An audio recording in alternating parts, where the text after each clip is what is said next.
10 years later, Pedro Pascal's gritty Netflix series Narcos still holds up, and it's still one of the greatest crime TV shows of all time. In the past couple of years, Pascal has become one of the most famous and prolific stars in Hollywood. He'd been a jobbing actor for almost 2 decades, including a cameo role in Buffy the Vampire Slayer, before finally landing his breakout role as Oberyn Martell in Game of Thrones. This led to prominent roles in Kingsman, The Golden Circle, The Equalizer 2, and Triple Frontier. The double whammy of playing the titular bounty hunter in The Mandalorian and smuggler-turned-dad Joel Miller in The Last of Us has made Pascal one of the most recognizable and sought-after actors in the world.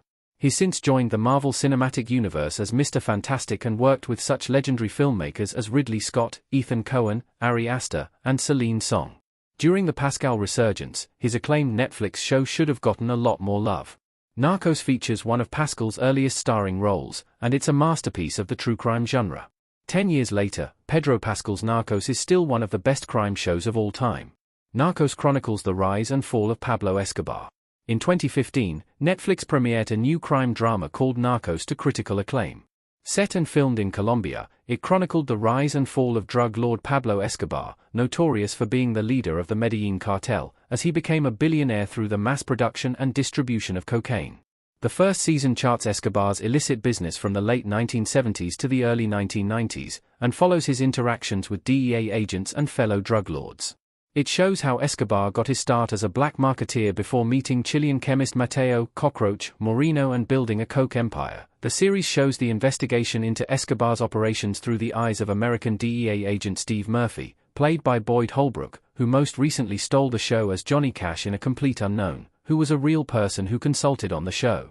Upon his arrival in Colombia, Murphy is partnered up with Javier Pina, played by Pascal, who was also a real person who consulted on the show. Over the course of Narcos' 3 seasons, before it got spun off into a franchise, the series charted Escobar's downfall with riveting intensity. Why Narcos still holds up after all these years? It's a thrilling true crime saga. Pedro Pascal in Narcos. A full decade after its initial premiere, Narcos is still must-see TV. Escobar is still one of the most fascinating criminals who ever lived. The power and influence he wielded was unprecedented, and this series is a compelling chronicle of how he managed to amass so much power and influence, and money. Since the actual DEA agents who led the charge against Escobar worked as consultants on the series, it's much more historically accurate and takes far fewer artistic liberties than the average dramatization of a true crime story, but at the same time, Narcos isn't just a history lesson. It's deeply cinematic, with the kind of gorgeous, immersive visuals the crew could only get by filming on location in Colombia, and it personalizes the bullet-point events of history by showing them through captivating characters. Holbrook and Pascal bring the DEA agents to life with flaws and personality, and Wagner Moura gives a truly iconic turn as Escobar. Narcos deserves a resurgence thanks to Pedro Pascal's popularity. Last of Us fans who miss Joel need to give Narcos a watch. Pedro Pascal standing at a board in Narcos. Narcos was a big hit with viewers when it initially aired, but it feels like it should have had a second wind and found a whole new audience by now.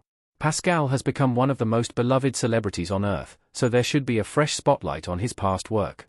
Joel's death in The Last of Us has left a Pascal-shaped hole in the hearts of fans around the world. Those heartbroken fans can get their fill of Pascal by giving Narcos a watch.